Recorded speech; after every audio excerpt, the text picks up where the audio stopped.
will allow time for our staff to sort out the technical challenges on this end. So with that, just a reminder that we will, if you want to provide amendments at a later time, information has been circulated on how to do so. So I'm going to ask the committee at this time to move a motion to go in camera later this morning. Get a So motion? moved. Moved, Councillor Kirby-Young, Vice Chair Kirby-Young. Seconded, Councillor Klassen. Any discussion? Seeing none, all in favor? Aye. Thank you. That carries unanimously. And with that, I would propose that we move a motion to recess immediately to go in camera, and then we'll return after that. Okay. Do you have a suggestion, clerks? 11:30. Yeah. So could we get a motion to recess until 11:30? Moved. Seconded. Any discussion? Seeing none, all in favor? Aye. And that carries unanimously. For councillors, we'll move to the Cascadia room. For those of you online, there's a different feed set up for you to join, and we should be able to start in the next 5 to 7 minutes. Okay. Thank you. This meeting is recessed.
Testing, Hello? testing. Hello? Ooh. Who? You and Al?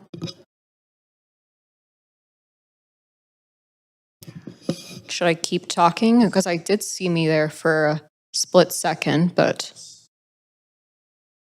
okay.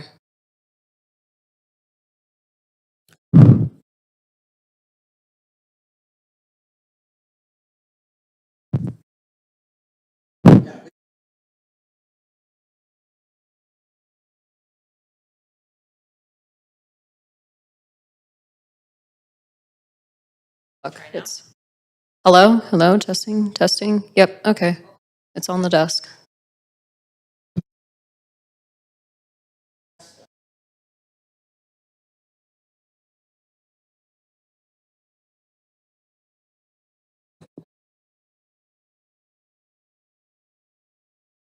Hello, testing.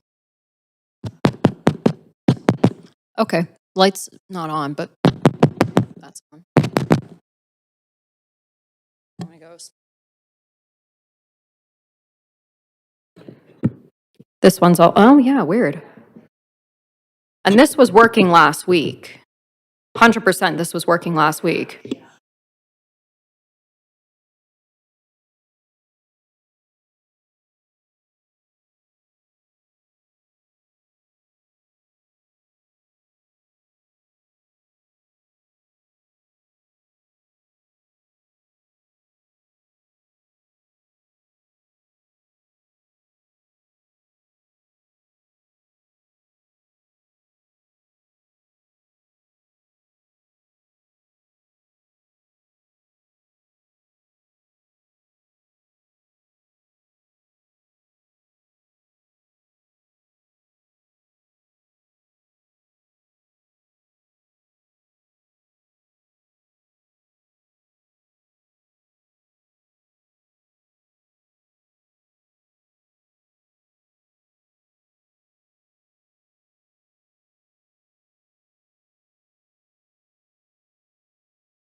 Archie. Did it go? Archie. Yep.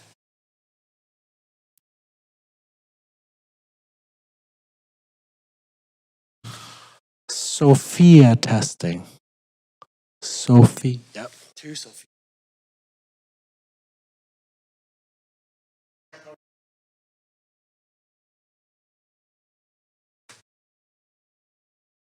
Counselor Josie is not. Oh. Look like he's here? Oh, yeah. Mike. Counselor Mike.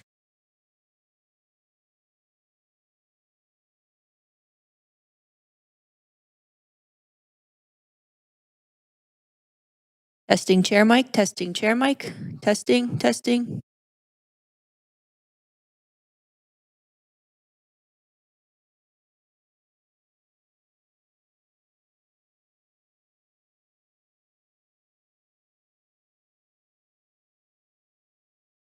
Paul seat testing. Paul seat testing. There you go.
So you just do 1, 2, 4.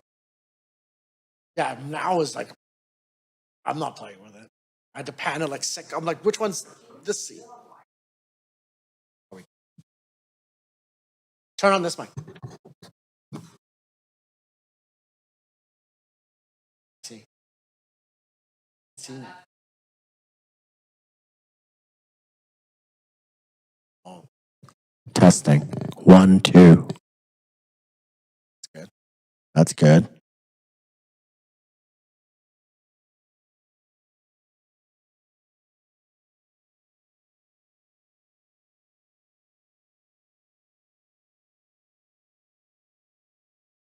Hello.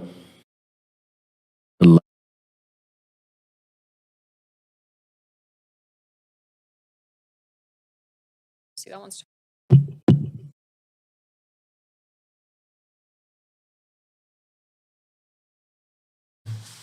This one's working. The light is working on this seat. Yeah.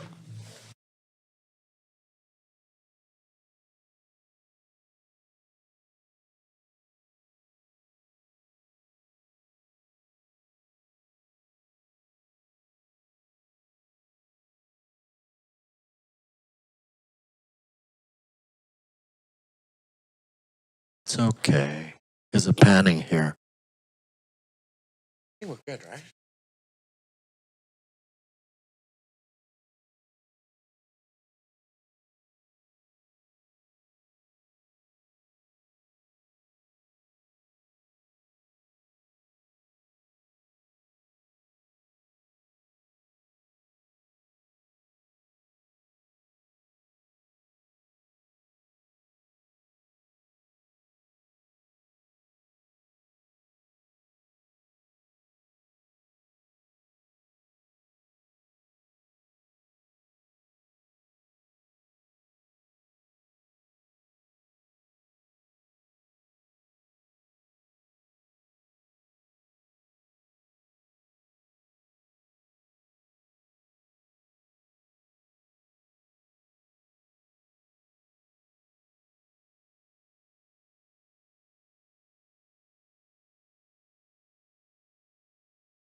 Hello, Councillor Montague. It's Cassie in the chamber. Can you hear us okay? I can hear you just fine. Perfect. Thank you so much.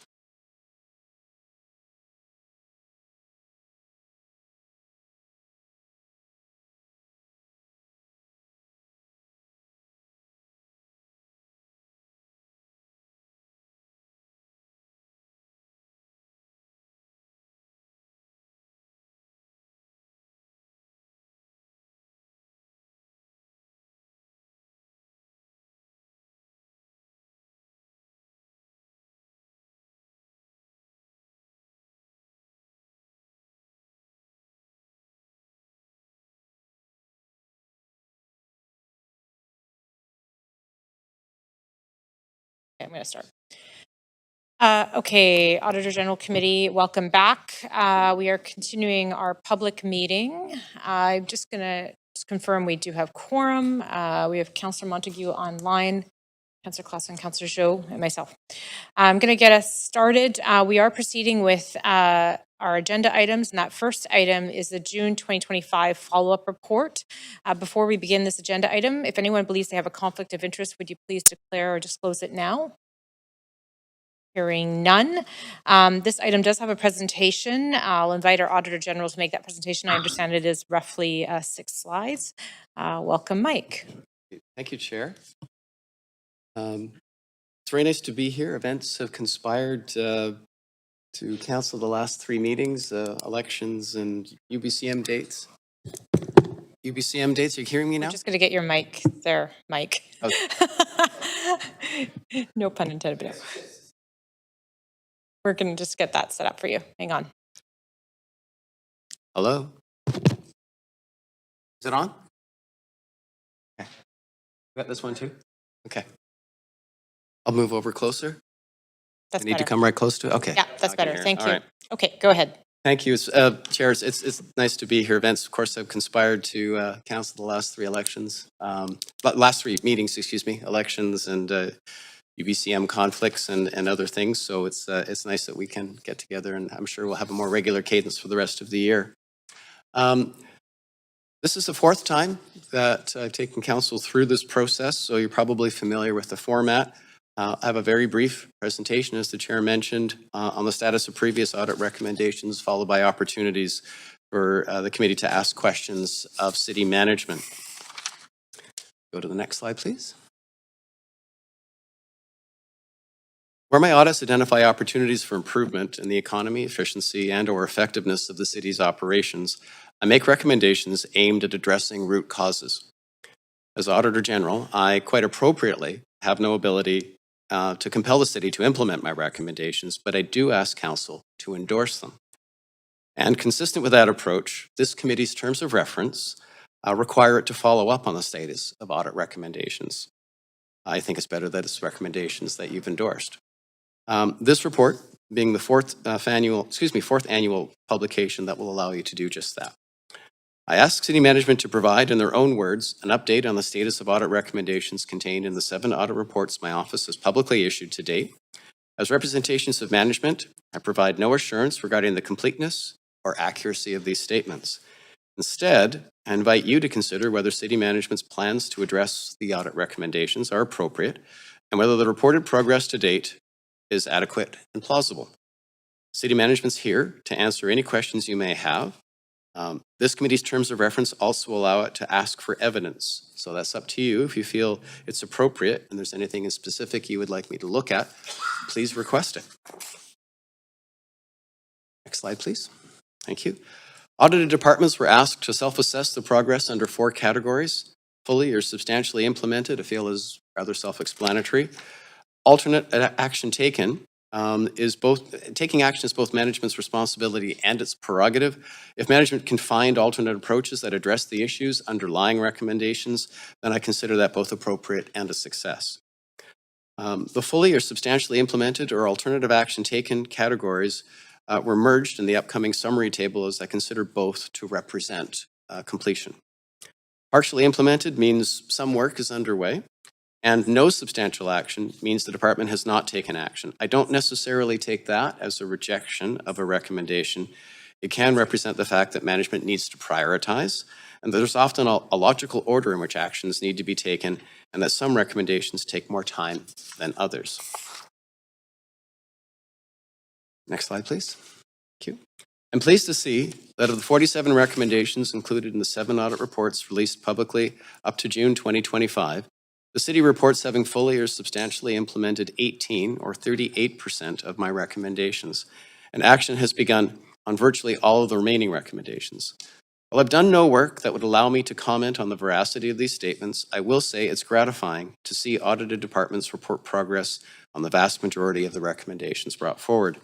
I also look forward to seeing further progress in the next semi-annual follow-up to be presented to Council in December of 2025. So that's the end of my prepared remarks. If we go to the next slide, please. I would ask the committee to adopt the motion above that it, okay, geez, I'm sure I edited that out. It's not receive it, it's endorse the recommendations only. My apologies. I'll provide some better wording. Essentially, I'm looking for you to endorse the recommendations. Actually, no, there's no recommendations in this one again. So this is just receipt. There is no motion required. Is that right, Kevin? You're bang on. Okay, there we are. All right. Thank you, Mike. And committee members, this is the time to ask questions of the Auditor General or our staff with respect to their responses. You have 5 minutes. I see Councillor Kirby-Young, or sorry, Vice Chair Kirby-Young on the queue. I'll advance you, Vice Chair. Yeah, thanks so much. Thanks, Chair. Thanks for the report, Mike. I have a couple of questions. The first one is with respects to the ACCS, Arts, Culture, and Community Services nonprofit leases. There was a number of recommendations in this report, including reducing the leases in overhaul. So it's good to see the progress. I understand it reduced the leases that were in overhaul from 34 to 19, and they're continuing to work on this. I'm wondering if we have any details from ACCS around the remaining leases, just in terms of how many years are they in overhaul? What does the timeline look like for the lease renewals for those? I guess just about half or so that are still outstanding. Oh, thank you, Vice Chair. I think that's probably a question best addressed by management. I believe we have, oh, there we are. See Margaret Witkins at the... Great. Thank you very much for the question. Margaret Witkins, General Manager, Arts, Culture, and Community Services. As you noted, the focus on reducing the number of leases in overhold has been kind of a key priority as we've advanced the findings of the audit, and there has been some good progress made.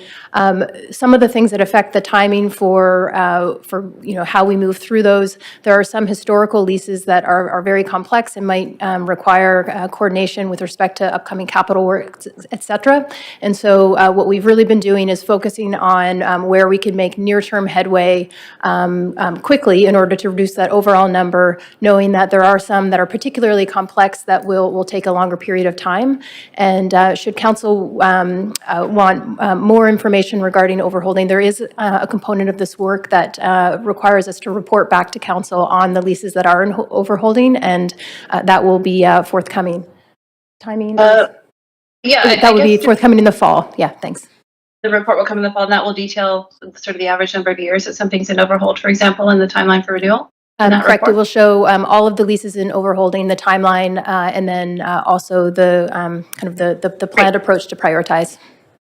Okay, thank you. And maybe you could stay there because I have a follow-up question, sure, if I may, also on the nonprofit leases. And it was on recommendation 10 that spoke about providing council with the city's full financial contribution on nonprofit leases, because we provide obviously what are essentially grants in terms of those non-market rates.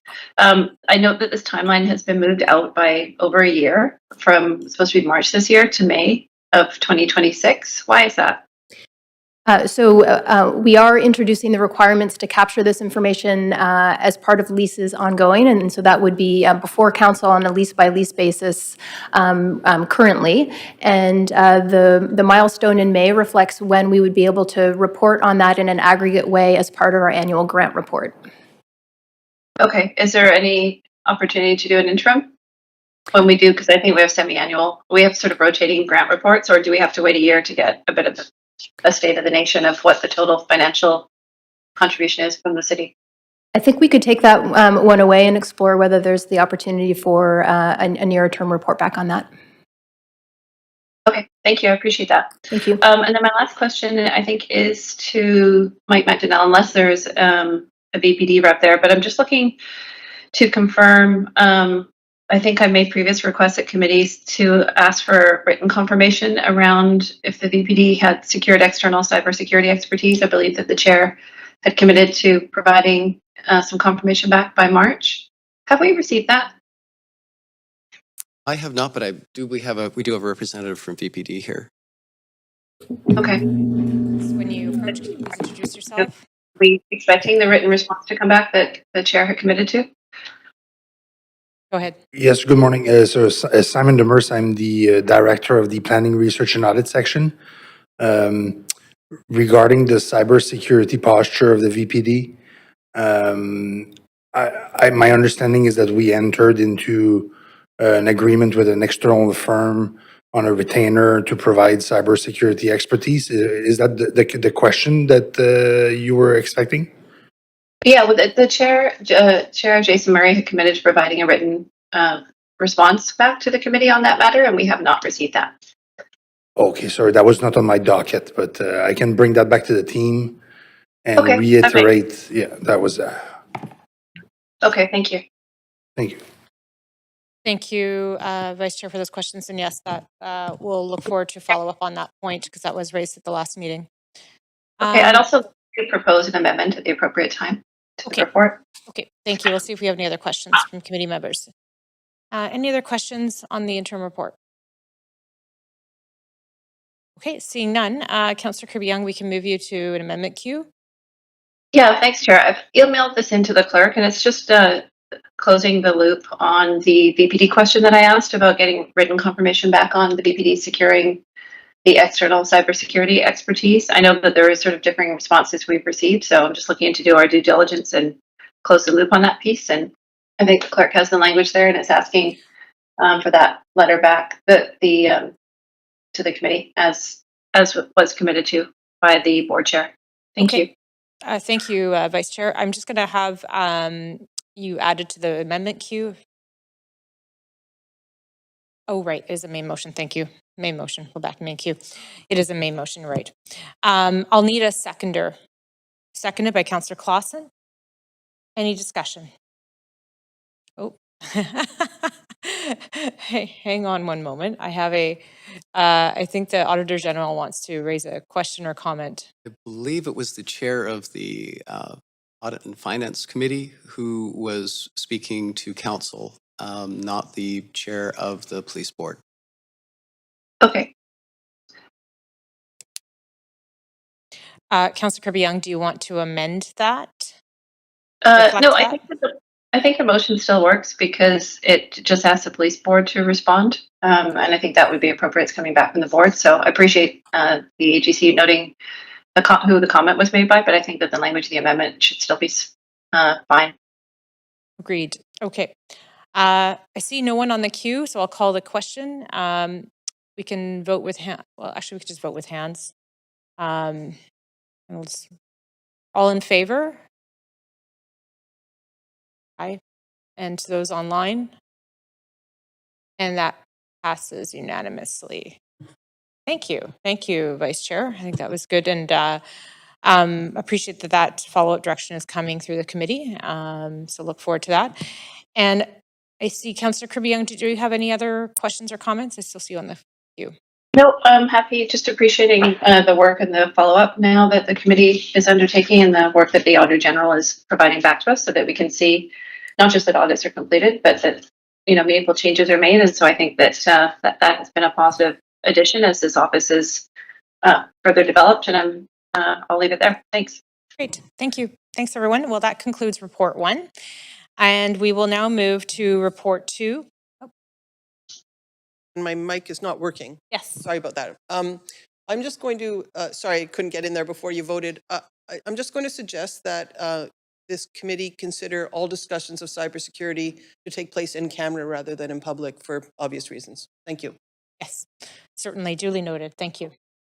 Yeah, thank you. Appreciate that. Okay, we'll move on to report 2, interim whistleblower report. Before we begin, do we have any conflicts of interest to disclose? Hearing, seeing none. This item has a presentation, so I understand the Auditor General will be presenting roughly 18 slides, and he'll be joined by Audit Principal Hamish Flanagan. I'll invite you both to present this item. Thank you. And thank you, staff, for joining us this morning. Thanks. Great. Thank you, Chair. Noted this is an interim whistleblower report. I don't typically anticipate presenting interim reports.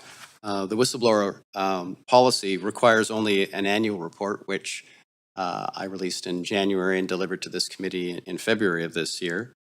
But in that report, I noted a significant ongoing investigation. And so today we're presenting the results of that work.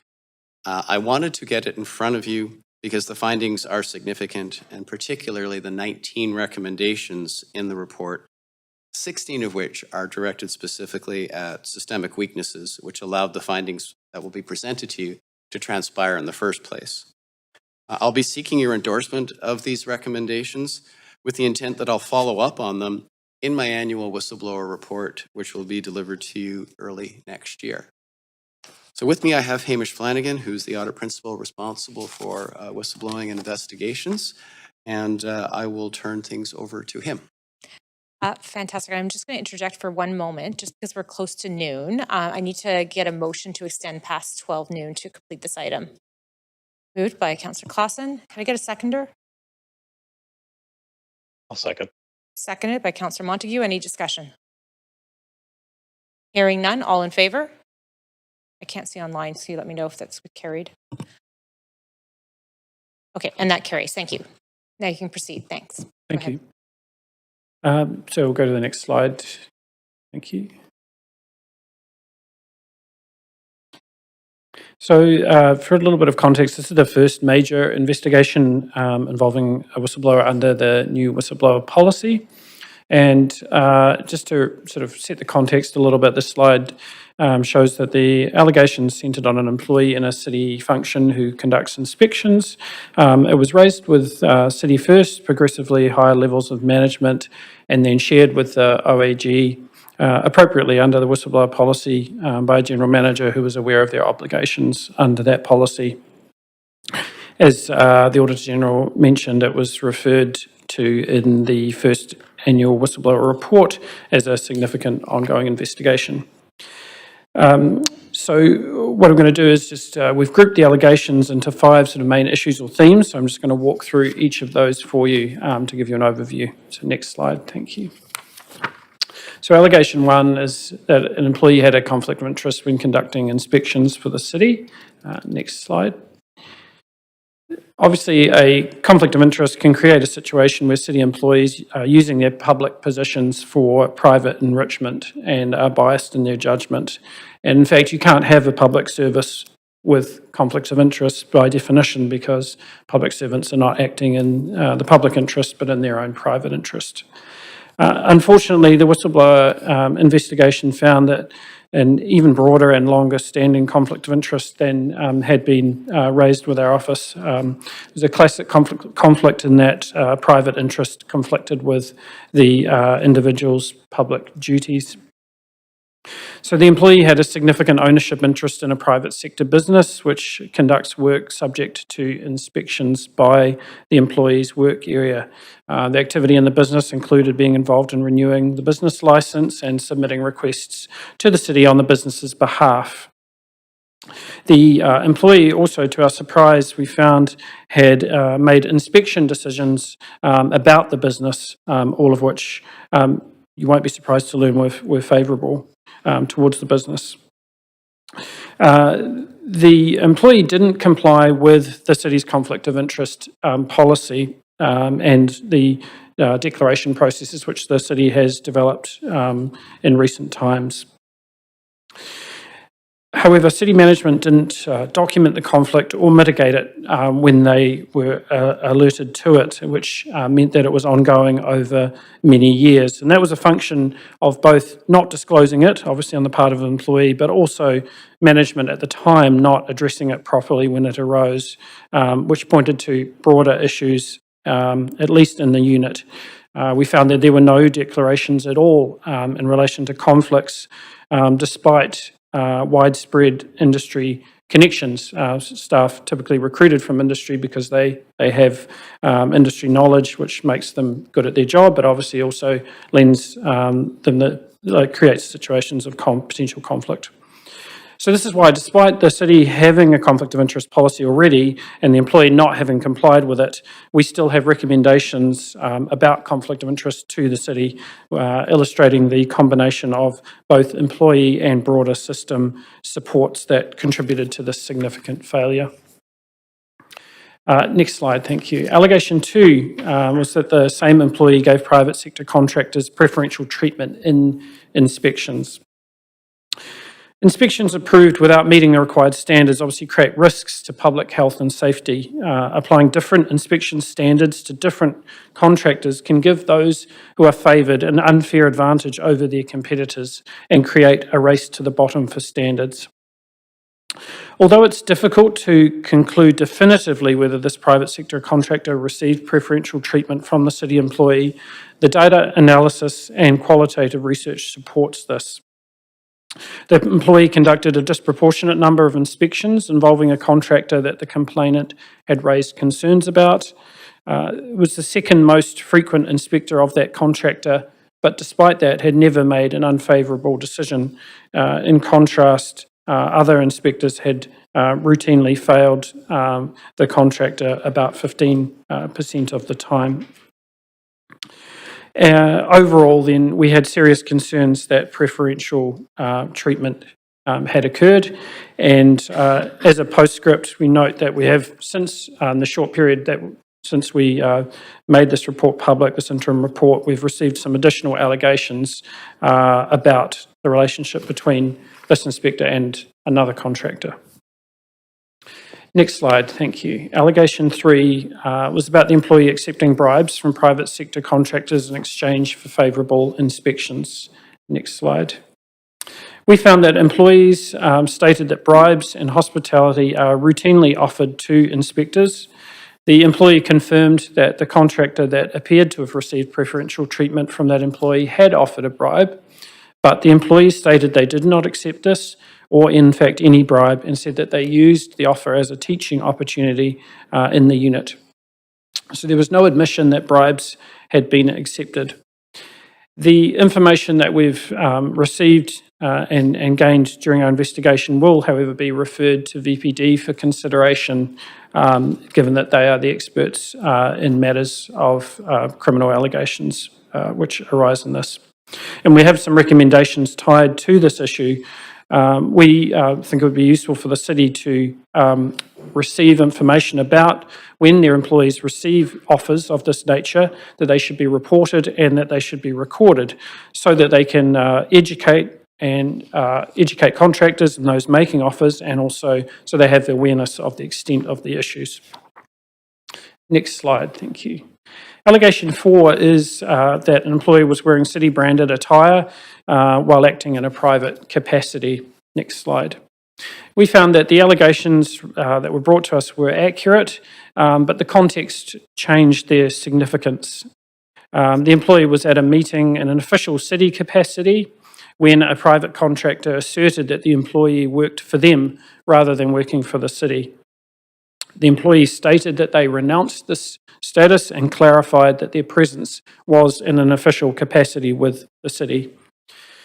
Overall, while the precise details of the events are unclear and unable to be definitively clarified, what it illustrates is a general lack of boundaries for appropriate conduct. And we have recommendations that relate to that issue in our report. Next slide. Allegation 5 is that an employee failed to investigate alleged preferential treatment of contractors by other employees. Next slide. Our ability to prove or disprove this specific allegation was stymied by a lack of documentation on the file. The lack of information reflected a lack of effective controls to prevent preferential treatment from occurring. And a review of the particular file raised with us would require technical expertise, which the city has available to it to look at if it wants to look at individual files. However, from a whistleblower and a serious wrongdoing lens, we found that there was no pattern of preferential treatment in inspections by the employee. The file raised with us was the only record of a formal interaction between the employee in an inspection role and the private sector contractor, so a pattern of preferential treatment couldn't be identified. As I said earlier, it would require physical re-inspection by a technical specialist, which the city could conduct. So the fact that we did not find a pattern meant there was no issue with the senior employee's inaction on that particular file. However, we have made, again, several recommendations about addressing the controls and the documentation weaknesses which arise from this particular allegation, about picking up the ability to pick up tasks for others, and also about changing previous plans that have been submitted and approved. Next slide, thank you. As I've mentioned, the OEG whistleblower policy allows us to make recommendations, and so these have been made to the city about this unit and some more generally. So these are process and system improvements that will enhance accountability and integrity. Some of these are essential elements of a good regulatory function, so complete conflict of interest documentation, some sort of quality control and consistency check is always an element of a good regulatory function, and documentation of decisions against the required standard, things that were not always happening in this unit. And we'll just quickly go through a summary of the recommendations on the next slide. Thank you. So we found that the current control environment did not give an acceptable level of confidence that inspectors had independently conducted their assessments consistently and free of bias. So that led us to make these 16 recommendations, which are found at pages 7 to 9 of the interim report. The recommendations will be in their full context in a final report to management. So the 16 recommendations include inspectors using decision checklists to ensure consistency and compliance with standards. Inspectors are assessing against a set standard that is very detailed, and they've previously used checklists to assess compliance, but there was no evidence that requirements of standards had been assessed or met frequently on files. All that often was recorded was a note that final inspection had been completed. There were variable standards of documentation, and inevitably there will be professional judgment required, but we believe that should be documented rather than being a black box. So improved documentation of inspections and other sign-offs is a theme of our recommendations. And then the third bullet on that slide is tighter controls over inspectors assigning themselves work. Obviously, the ability to assign yourself work opens up the opportunity for manipulation, as you can intercept inspection requests in real time and direct them to yourself.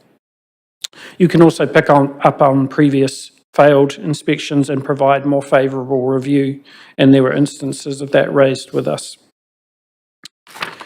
Next slide, thank you. We also made recommendations about stronger conflict of interest processes, including regular training, ensuring that conflict of interest declarations are submitted and periodically updated, and as I say, trainings provided on a regular basis. We also have recommendations about audit inspections and other measures like job shadowing for quality and consistency. Mandatory reporting and recording of offers or approaches. This relates to the allegations about bribery. And clearer rules about outside work, including for new and temporary inspectors. Next slide, thank you. In the course of our investigation, we were also made aware of 3 other issues, although not specifically raised in the whistleblower allegations. These issues fall within the OAG's broader responsibility to support the quality of stewardship over public funds within city operations.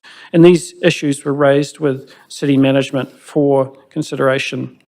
And they're listed on this slide. So considering if assigning work to allow employees to qualify for a vehicle allowance is an appropriate use of city funds, assessing whether inspectors are creating tasks themselves to avoid being reassigned inspections, and considering whether the current system, which guarantees next day inspections and is district-based, is an efficient and effective use of taxpayer resources, recognising that fast and responsive permitting is, of course, a priority.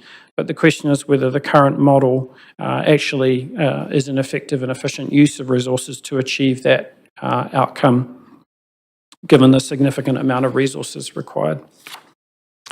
The final slide then, before any questions, is the recommendation to committee, which is that they endorse the 19 recommendations in the interim report. Thank you, Hamish. These recommendations are important, and they address the root causes of the findings that Hamish has just presented to you.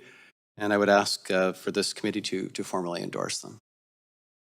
Thank you, and thank you for the presentation. You do have some questions, so I'll advance Councillor Kirby-Young, Vice Chair Kirby-Young, sorry.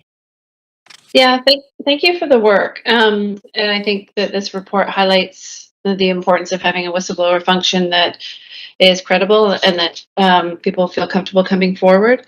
My question really zeroes in on sort of the substantive nature of the complaints and the responsiveness to situations like this when a whistleblower does kind of take that.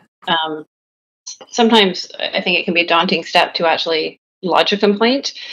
I'm reading a Vancouver Sun article, and I'd love to hear from Mike McDonnell on this one, around a seeming disparity between the report from the AGC that suggests that this had been something where a conflict of interest had existed ongoing for years, and then a quote in this Vancouver Sun article that said the city seemed to dispute the report's findings that senior management failed to address the employee's conflict, allowed it to continue for years. In response to questions, the city sent a statement saying that city leadership had reviewed the 2 pre-2024 misconduct allegations and confirmed through an internal review both had been addressed at the time.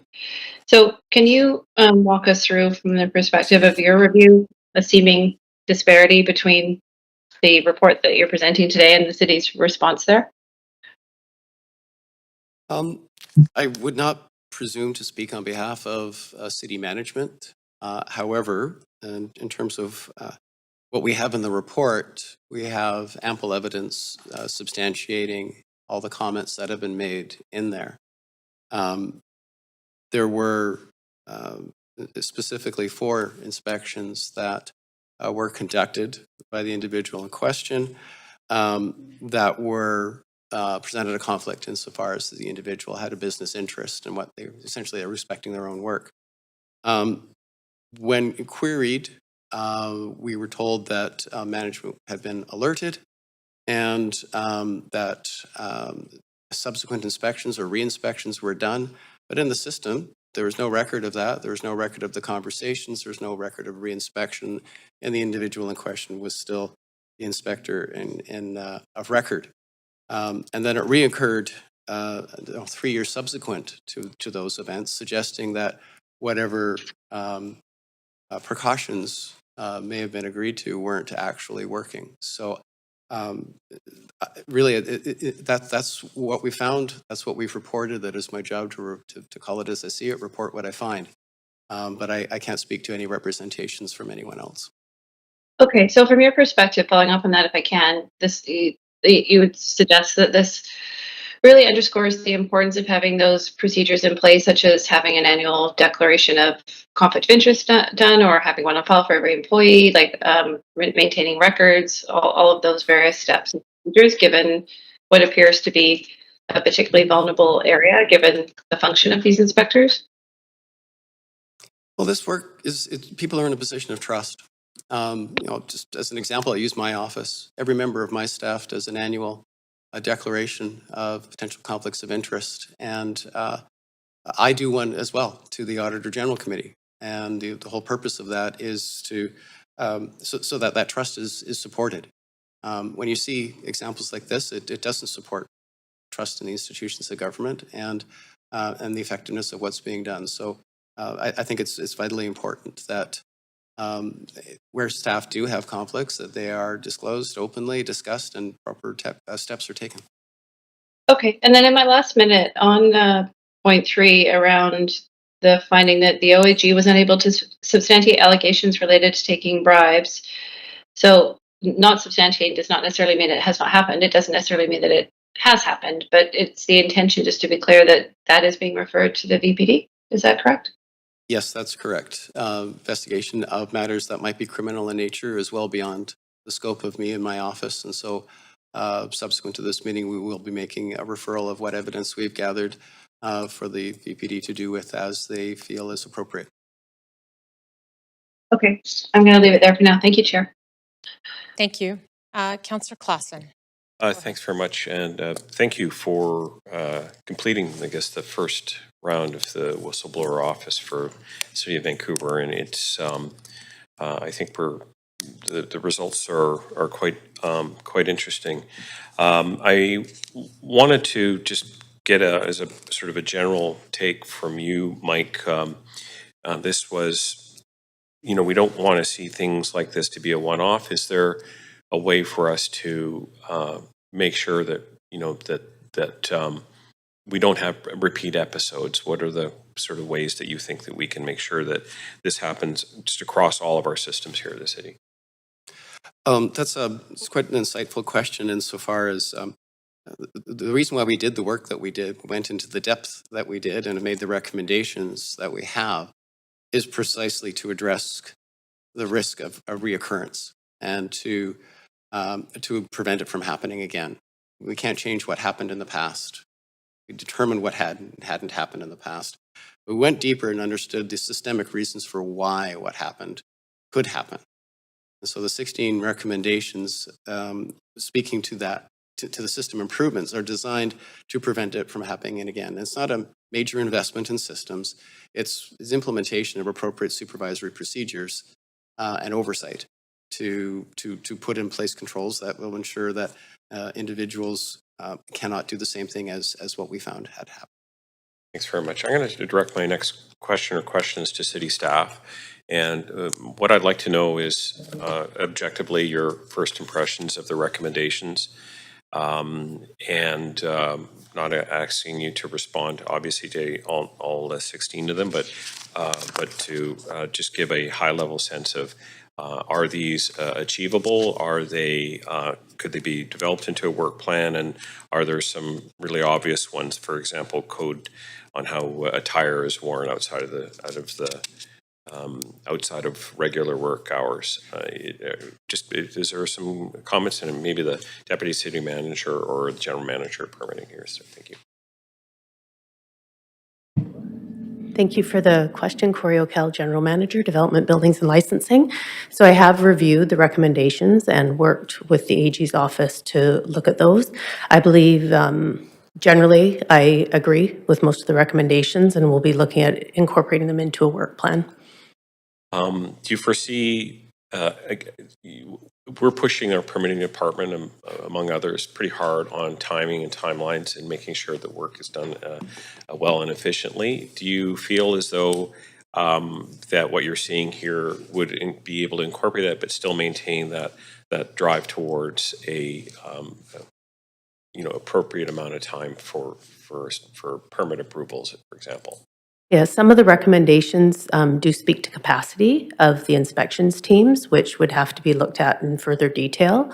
But generally, I believe that we can incorporate those recommendations in the upcoming year and work towards that. Thanks very much. Just got over a minute, so I'll turn my question back to you, Mike. How do you feel as though, given that this is the first time out on this one, can you give us a bit of an evaluation of how you think the whistleblower process that we've put in place here has worked? In terms of the whistleblower policy? Yeah. General Counsellor Just in Clausen? terms of what we've given you to do and how you use the tools and the Well, if I can be candid and a bit personal, this has been perhaps some of the most rewarding experiences of my professional career. My staff would say my long professional career. Putting the office together and building the pieces. And I think that I've been provided with some pretty strong and appropriate tools of access to information, access to people, an obligation to provide information, answer questions when asked. Really all the things that I would want. The technology is following behind, and that will allow us to do a bit more data analysis, things that we're doing manually now in spreadsheets.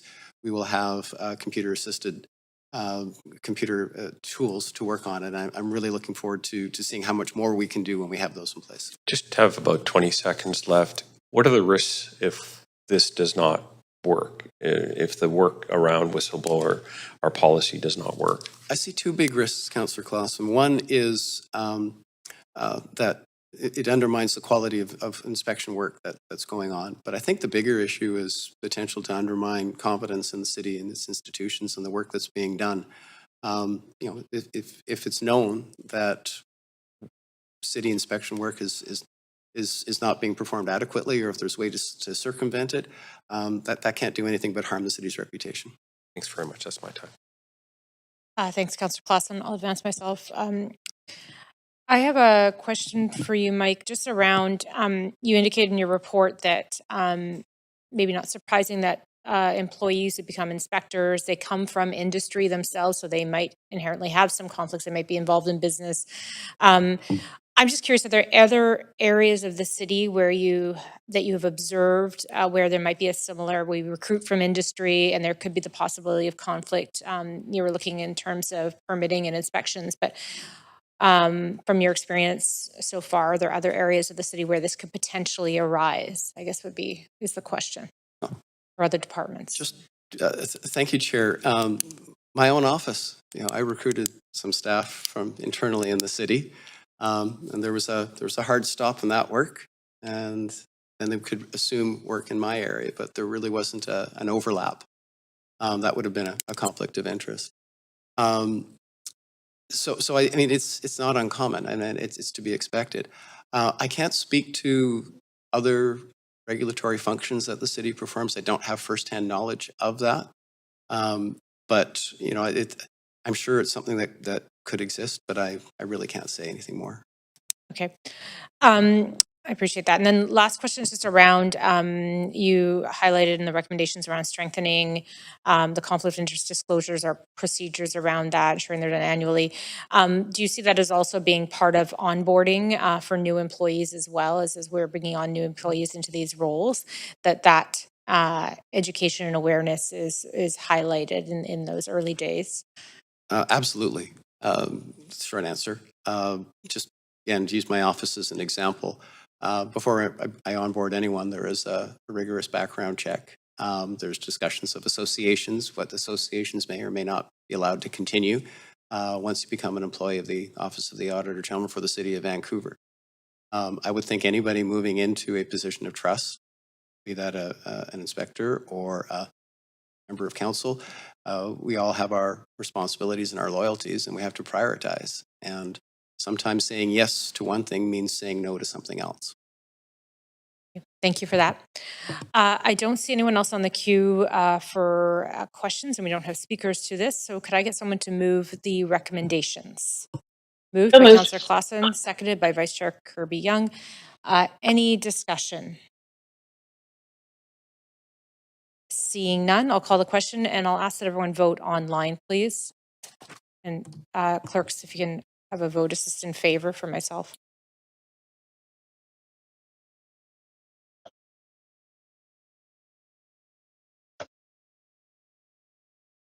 I'll just get